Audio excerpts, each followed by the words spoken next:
Hi, and welcome back to another Tech Tuesday brought to you by the Rolling Hills Library. My name is Bridget Reeves, and this week we're taking a brief look at another online learning resource called Learning Express. Learning Express is a great website to visit if you're learning to start or expand your career. So let's go ahead and see how to get there. You can start from rhcl.org, our website. You'll find it under Technology, Online Learning and Research. You can find it in the A to Z list under Learning, or you can just look here under Basic Skills, Learning Express Library. If you're starting from our catalog page, you can find it here under Electronic Resources, right under Universal Class. And you'll notice it doesn't require you to log in, at least not from here. Once you get to the website, the first thing you will want to do, though, is to sign in. If you've never used Learning Express before, you'll want to register first. So if you don't have a username and password, go ahead and hit the register button. Since we started from the Rolling Hills website, it already knows that we're part of the Rolling Hills Consolidated Library, so we don't have to give it any library information or library cards or anything like that. The first question it always asks when registering is, are you a citizen of the EU? Probably no. But if you are, be sure to click yes. There are two options for registering. The first one is to give it your name and email address. And you'll notice you don't have to give it your last name, just your first name. But if you don't want to give it your name or email address at all, you can click on this register without mail. If you use your email address, that will be your username. But if you register without email, then it will ask you to create a username and then a password. And since we didn't give it an email address, it will want to security the question so that it can verify that you are who you say you are if you lose your password. So as it happens, I have already registered. So I will go ahead and type in, for me, I used my email address.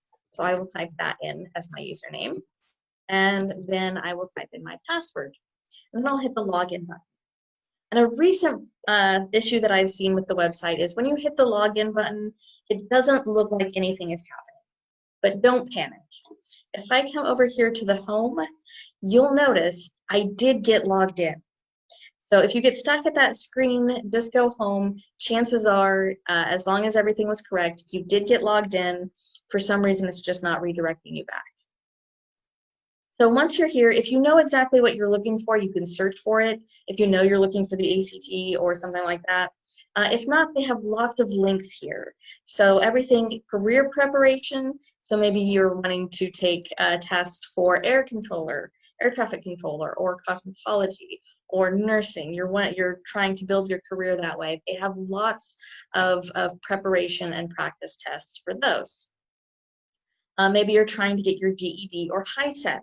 There's lots of practice for that. If you are looking to take the ACT or SAT or one of those sort of things, there's preparation for those tests as well. Maybe you're still in school, elementary, middle, or high school, and you want to make sure that you are in line with where you should be. So based off of the Common Core standards, they have some practice tests and preparation as well for that. If you are an adult looking to just brush up on some of your core skills, math or reading, or maybe you want to become a US citizen, there's resources here for that. There's resources to brush up on your computer skills, everything from your operating system to popular software. If you're a college student, there's some review resources here, as well as preparation for some of the graduate exams and things like that. If you're a Spanish speaker, they also have a few resources for Spanish speakers, so you can take a look at those. There's a lot of resources here. I don't have time to go through all of them today. I did want to look at the Job and Career Accelerator because it has not just prepare for an interview and search for jobs, it can also help you build resumes and job letters. And you'll notice that is also down here, resume and cover letter builders. This is a little bit more comprehensive as far as it takes you here so that you can see all of the other things as well. So if I click on Build Resumes and Job Letters, it'll give me a choice. I can build a letter, either a cover letter or like a job search letter, or I can build my resume. Either one of those, I'll click on the Launch button, and it will take me, after a little bit of time to load it, to a website where I can start building, in this case, my resume. And it has lots of tips and tricks, as well as some cautions, some things to avoid when you're building your resume, so that you don't fall into a trap, and so that your resume is easier to find. So it gives you two options here for the resumes. You can either create a new one, and it'll ask you to give it a name and then some more information. If you've already created one, maybe it's an old resume that you're just looking to update or spruce up a bit, you can upload and edit an existing resume, and it'll ask you to find that resume. Either way, you'll need to give it a name. So I'll go back here to create a new one. And that's just so that when you go to find it again, you know what you're looking for. And the name can be whatever you want it to be. And then for a new one, it'll ask you to select a job category.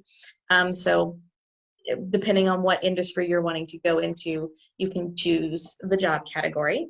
And then your experience. So are you fresh out of high school, or you just don't have very much experience, or are you looking for a very professional research academic job seeker? Or maybe you're just, you're just starting off looking for a job. You haven't really been working very long. Lots of different options here. So choose whichever one you think best applies to you. And then it has some other options here if you've got a gap in your work history, or maybe you're changing your careers or transitioning. So you can give it that information to sort of help you. Either way, click on the Start Building My Resume once you've got all of those filled out. And then it'll take you to this Build or Edit Resume. And it breaks down your resume into sections. So starting with the header, which is usually where you give your name and information, a headline, which is usually a brief little blurb about you, qualifications, experience, education, skills, the things that you would usually see in a resume, as well as some of the things that you might not usually use in your own resumes, like endorsements or just random add a section. You can add whatever you want to your resume. So you can go through these step by step. You'll come over here to click on Add. So for headline, it'll give you a place where you can type in a headline.